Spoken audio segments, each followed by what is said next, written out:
Hey, it's Tony again with another Type 5 how-to. Stick around while I show you step by step on how I installed this above ground pool in our backyard. Start by first marking out where you want your pool. Ideally, choose a spot that gets plenty of sunlight and is as flat as possible.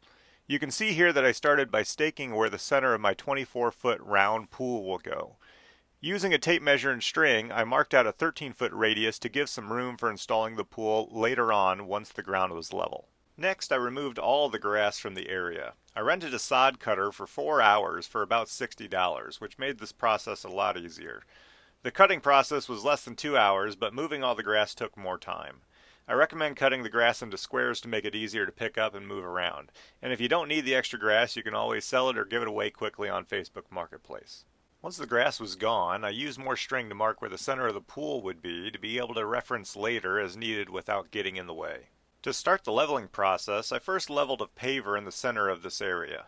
Make sure that you're leveling down if you have uneven ground instead of bringing in dirt that could wash away out from under your pool.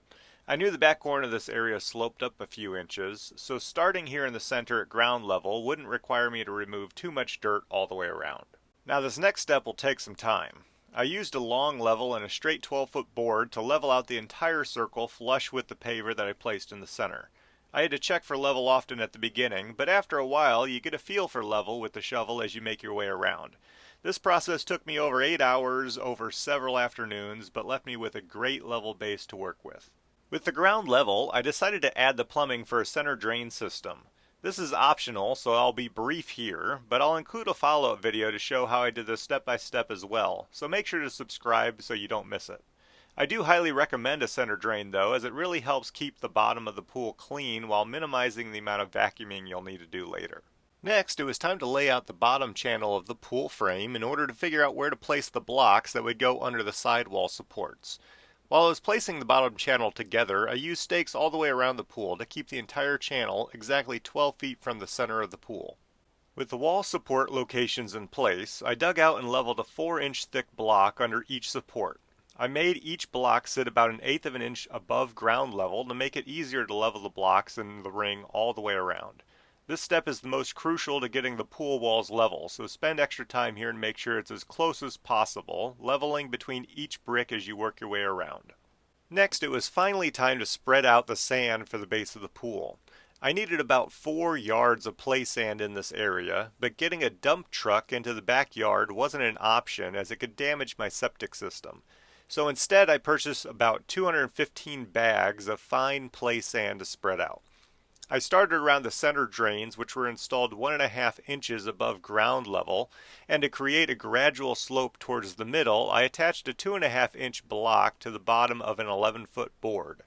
I used a thin 3/8 sheet of plywood in the center to rest the end of the board on, and kept about a foot of clearance away from the ring to finish later. After having made it all the way around, I lined the outer edge of the sand with the rest of the sandbags needed to keep the sand in place while I waited a few days to get some help to put up the pool wall. Setting up the pool wall is definitely the trickiest part of this process. You'll need to have a few extra set of hands available to unroll the wall once you get it near the pool and to hold it in place. I created 8 anchors using spring clips tied to tent stakes to help hold the pool up once in place, but more would have even been better. Once the beginning edge of the wall is in the bottom channel, you'll need to work your way around by slowly lifting the wall while tapping the bottom into place from both the inside and outside of the pool. Once you get all the way around, if the pool wall bolt holes don't directly line up, lightly kick out or in at each wall support until they do. Also, make sure that when placing the pool wall to make note of where the skimmer port and return port is, as you'll need those ports to be lined up with where you want to set up your pump and filter later. Bolt the pool wall together with one washer on the inside and outside and the nut located on the outside of the pool. This process is done easier with 2 people. Then on the inside of the pool, I covered the bolt heads with window sealing foam to protect the liner from the bolt heads before covering the whole section with duct tape. With the walls in place, I took the next hour to spread out the remaining sand on the inside of the pool.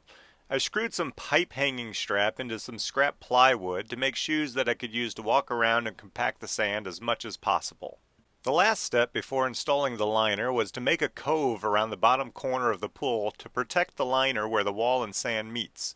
While you can do this with sand, I use this peel and stick foam Cove from Amazon that's much easier to use and worked great.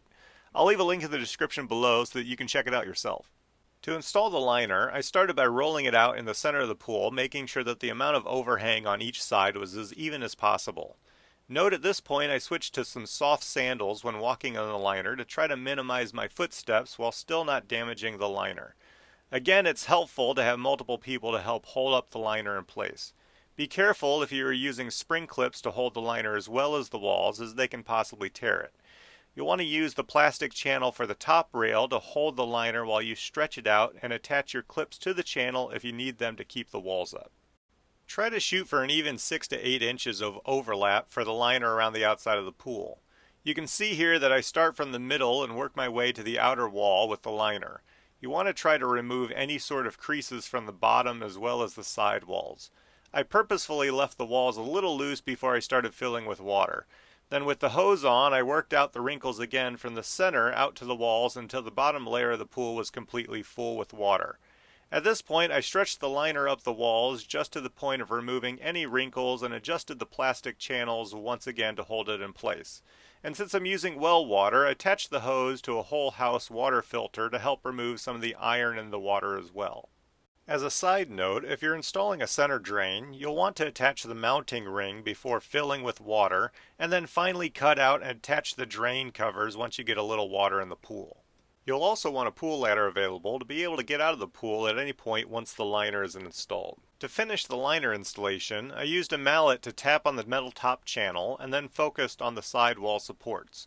The supports attach to the bottom and upper plates with 2 screws, though I'd recommend attaching the top front bracket first and then the bottom, and finally the top to the upper plate that sits on the top metal channel. After the wall supports are in place, attach the top rails to the upper mounting bracket and finish the top by securing the top covers with the screws provided. While the pool was filling, it provided a good time to work on the skimmer. My pool came with a 2-piece skimmer basket.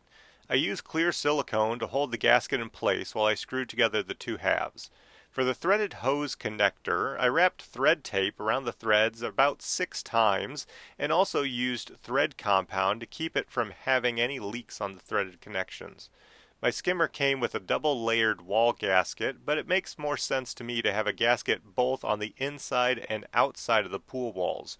You could buy separate gaskets, but I ended up cutting this gasket in half and siliconing it to both the skimmer and the wall plate.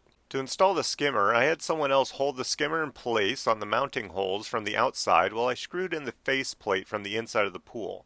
Make sure that the overhang from the liner on the back side of the skimmer is pulled out of the way during the installation.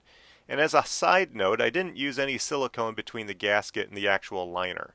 Once all the screws are in place, you can use a utility knife to cut away the opening for the skimmer and install the inner weir door flap as well. To mount the return jet, locate the return hole in the liner and make 2 small cuts just large enough to press the nozzle through. Make sure to place a rubber gasket on the inside between the nozzle and the liner. Then on the outside, I cut away any excess liner on the threads before placing both a rubber and paper gasket and tightened it all down with an oil filter wrench. Again, I didn't use any silicone against the liner, and I haven't had any leaks on either the return or skimmer since. With the return nozzle in place, I installed the 1.5-inch threaded hose connector using both thread tape and compound. Before hooking up the pump, I wanted to make sure that the pool was properly bonded and grounded. You can see here, to ground the pool to the pump, I started by driving a 4-foot grounding rod into the ground next to my skimmer and center drain selector valve. I then attached the beginning of a 100-foot 8-gauge ground wire to the rod and used a wire lug and self-tapping screw to attach the wire to the center of one of the wall supports. I attached this wire at 4 different wall supports around the pool before making my way back around to the pump area. Once the grounding wire was in place, I mounted the pump to its base. Then I attached a water bonding fitting to the inlet of the pump. This fitting allows the water to make contact with the ground wire, bonding the water to the ground wire. I ran the ground wire through a split bolt and tightened it down to connect it to the water bond, and then finally attached the ground wire to the back of the pump at the ground screw. I finished the pump at this point by then installing the 1.5-inch hose adapter on the outlet port of the pump and then secured the lid of the pump in place. Before filling the filter with sand, make sure to attach the laterals to the bottom of the center pipe and use the included cover to keep sand out of the center. Next, I filled my sand filter about 3/4 of the way full with pool filter sand and the rest with water before working on the selector valve. I used thread tape and compound to attach the pressure gauge as well as the 1.5-inch hose connectors for the inlet, outlet, and waste ports. I'd recommend upgrading the cheap hose fittings you see here to Hayward fittings as well, as I found that they are less prone to leaks. Attach the O-ring to the base of the valve before setting the valve over the center pipe on the filter. Use the ring clamp to tighten down the valve to the filter as tight and evenly as possible to prevent leaks later on. Finally, I used hose clamps to connect a short hose first from the filter to the pump. Then if you don't have a center drain, connect your skimmer directly to the pump. In my case, I connected my skimmer to my center drain valve and then connected my filter to the return, and lastly connected the center drain valve to the front of the pump. All right, so to finish it off, you can see we had the filter running and I've gone ahead and balanced the chemicals over the last couple days and the pool is looking really nice and clear. I wanted to point out over here, I did go ahead and upgrade all of these hoses that came with the system to longer, heavier duty black pool hoses. Those have been working out great with no leaks whatsoever. I did straighten out the ground cable as well, so it was further away from the pump. And you'll notice over here I do have a heavy duty 12 gauge extension cord running to a timer that I have the pool pump running over to. It is not recommended to run a pump off of an extension cord. Again, consult with an electrician, have all the electrical work done up to code, but just to show you that this pump does in fact run. It's a 1 horsepower pump. On high it runs at most 10 amps. So it's been doing well so far until we get a more permanent solution to the electrical. The first time that you go ahead and run the pump, you want to make sure that it's set to backwash. Run it to the backwash to get rid of any residual sand. First for about 30 seconds, then on rinse for another 30 seconds before finally in filter mode. Make sure that you're shutting the pump off every time that you change that selector valve up on top. I have my selector here as well to change between the skimmer and the center drains. That's been working really nice, and again I'll do a full video on the center drain setup. And lastly, make sure that you have the ability to remove access to the pool for safety reasons. This ladder that came with the pool is nice and removable up out of the way. All right, so we'll keep all the young kids out of here. And I've gone ahead and stabilized the ladder to the pool frame a little bit better with some boards until I get a better ladder situation, or maybe even possibly a small deck situation going on over here. All right, so if you've learned anything, feel free to give this video a like. Don't forget to subscribe to the channel as well for more tips and tricks in the future. But that's going to do it for today's video. Hopefully I'll see you all on the next one.